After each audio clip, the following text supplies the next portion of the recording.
Good afternoon. I hope you're having a good Thursday. I hope your Wednesday was good. Um, nothing too exciting. I kind of overslept this morning. As you can see, what time is it? 6? It's 6. It's 6:45. So, yeah, I didn't get time to do my videos after school. So I had to head to Gwinner. I've never been to Gwinner. I had a meeting with some other agriculture teachers down in Gwinner. So they really should just call that Bobcat land. I think there's a lot of Bobcat stuff. It'd be kind of neat. Kind of neat to go see a Bobcat get made. That'd be kind of cool, I would think. I like touring factories where you start with all the parts and then you get to the end and then there's either the tractor, the combine, the Bobcat. It's all built. It's kind of neat. I think that's kind of neat. I think the coolest one I ever went on is in Des Moines, Iowa. It's where they build the John Deere cotton pickers. Yeah, so it's kind of neat how just kind of a machine that, there's no cotton up in the northern part, but this is where they build those in Iowa. They build the cotton pickers. But yeah, kind of neat. John Deere factory's kind of cool to go tour. I've taken kids there, so but we'll probably go on we go on a field trip, but I don't know which one it will be yet. We went up to Pillsbury. Pillsbury, the Arthur Companies is a great great tour. So we probably will be going up there to do some stuff up there. So, but anyways, I gotta actually make 2 videos this morning because I have another online class starting today. So, but that video won't take very long because it's just kind of an intro of what it is. So, anyways, so we've been talking about precision agriculture, and I think the first time I come over, we'll do some drone flying.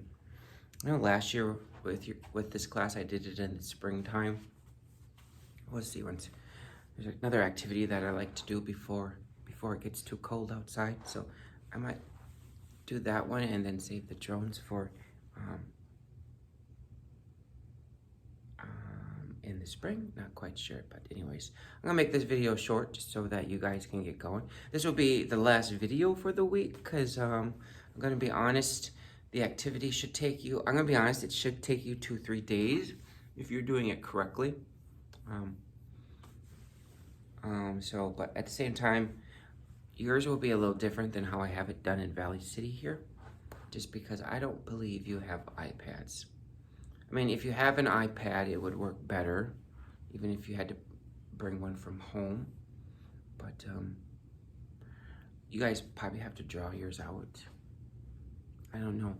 I know you're given, I think you have like Chromebooks or MacBooks, I think. I could be absolutely incorrect on that, but I think you do. But it'd be nice if somehow we could figure that out I should play around on that. So, but anyways, so what you have here is a challenge. Here is, now I make these companies up, so don't really think that this company exists, but all right. So you've been hired by Precision Technologies of Valley City to develop the next new autonomous equipment to help out the agriculture industry. The piece of equipment can relate to any of the industries that make up agriculture. In order for the project to be successful, your employee wants you to develop the following task. So we've already taken care of learning about the Grand Farm and how their precision agriculture, the autonomous type of farming is going to work. Okay, so you're gonna get this in your email.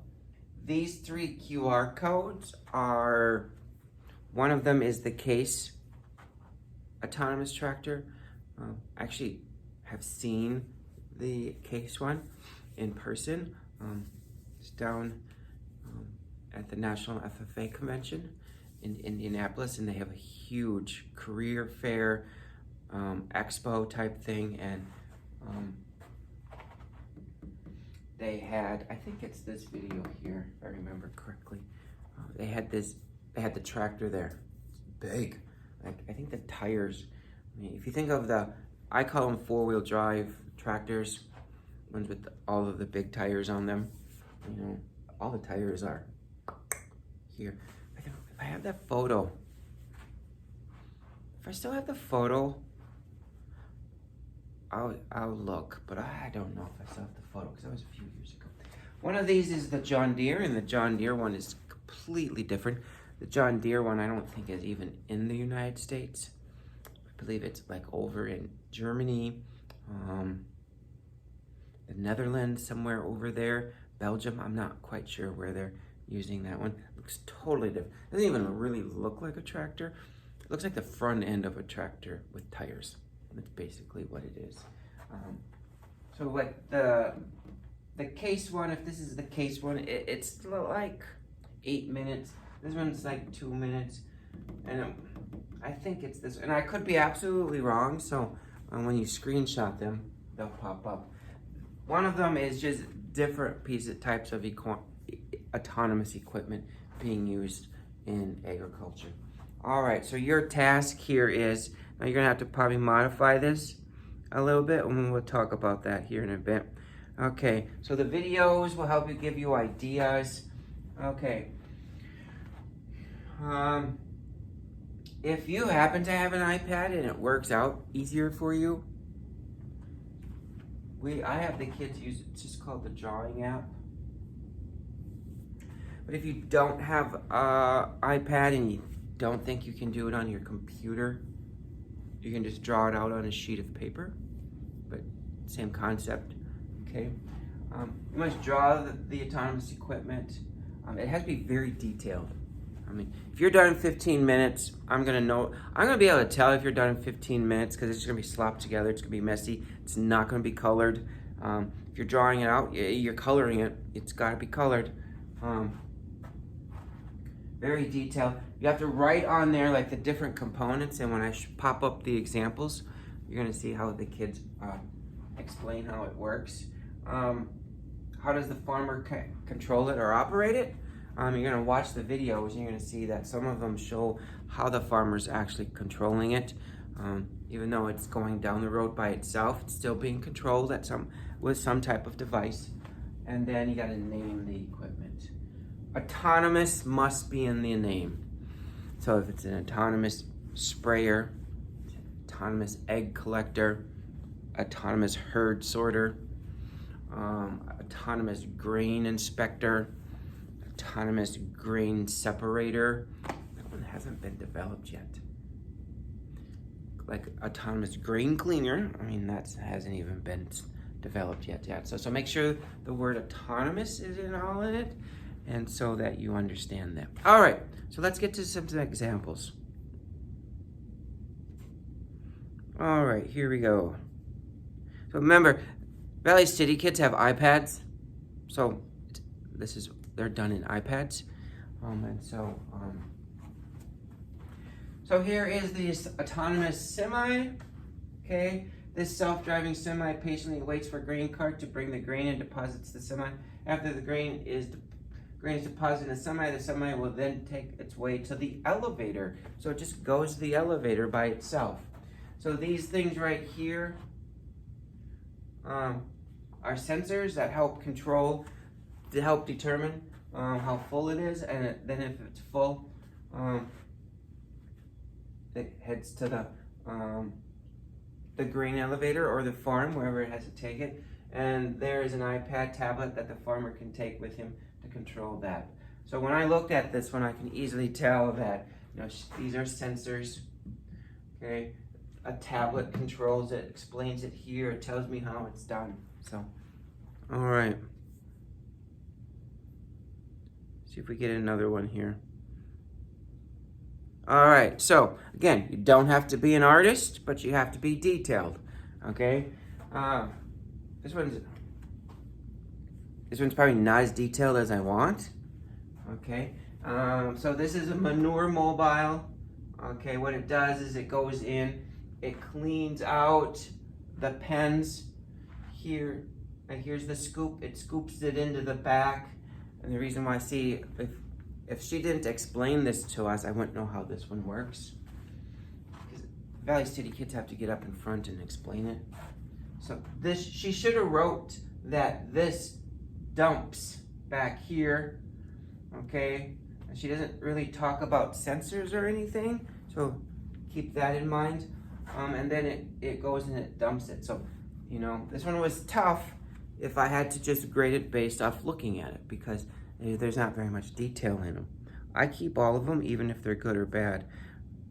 All right, okay, why did this venture out? Let's go back here. Let's pick another one. Okay. All right, so this is the autonomous chicken feeder. So very detailed on how it works. Explaining everything about the way the machine works, okay, and so on and so forth. So I got one that's very detailed. It was colored. Here's the thing: if you're using white paper and you're not an artist, do what some of these kids do.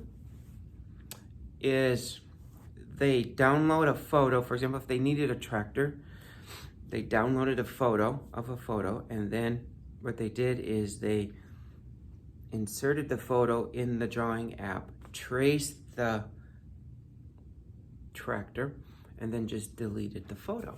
So you guys could, if you're doing something where you're not a good artist, but you want some type of combine, you want some type of sprayer, you want some type of assembly line. Remember, it doesn't have to be related to farming. All of it has to be related to farming. Print off a photo, hold it up, put it up to the window, trace it. I mean, it's okay. It happens.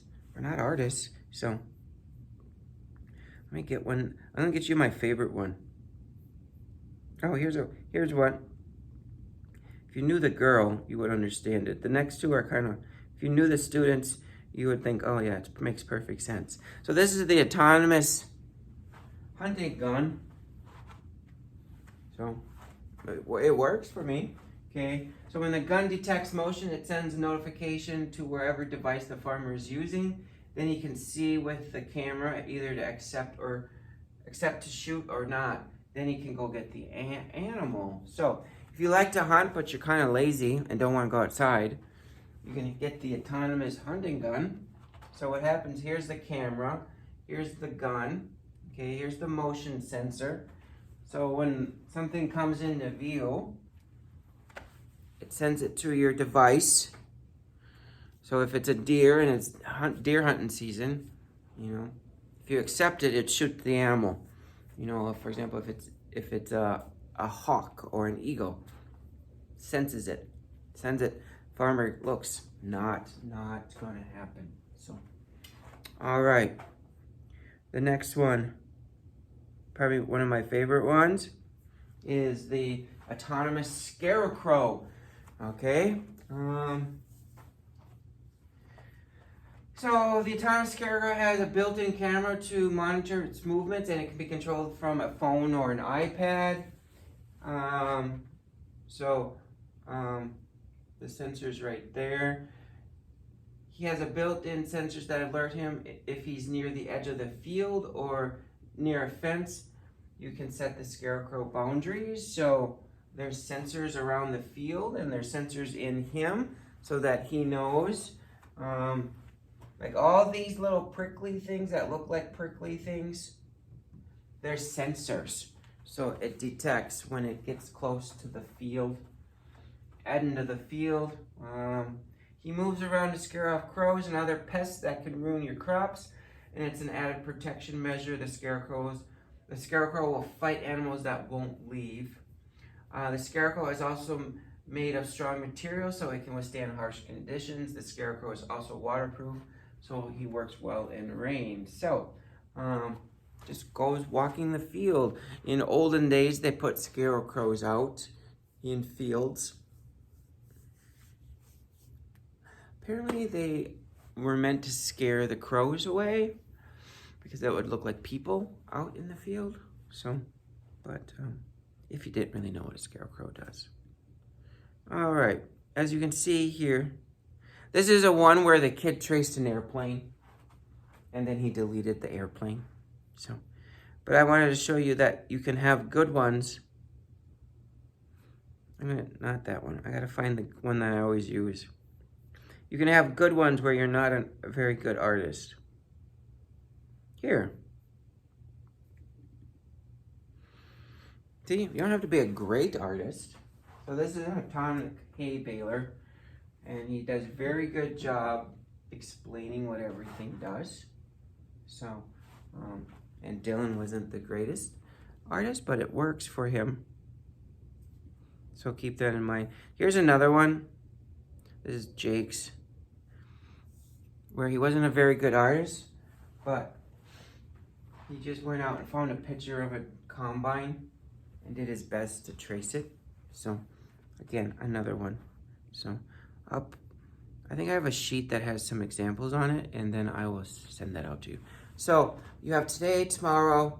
We'll see what Tuesday brings. I'll probably check in. Tuesday we'll probably do something with the hangers that you had to make, and so we'll go from there. But other than that, in the email, if I remember, I will put these examples in there so that you can kind of see. And so I'm kind of excited. This is one of my favorite activities.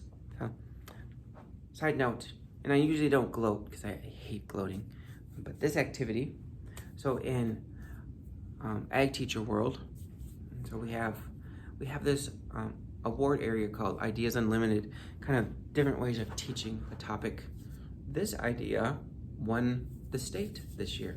So this is kind of exciting because now I get to present this at the region where it's Minnesota, North and South Dakota, Nebraska, Iowa, and Wisconsin. So I get to present this lesson there. So it's probably one of my favorite ones to teach. I teach it, I have taught it.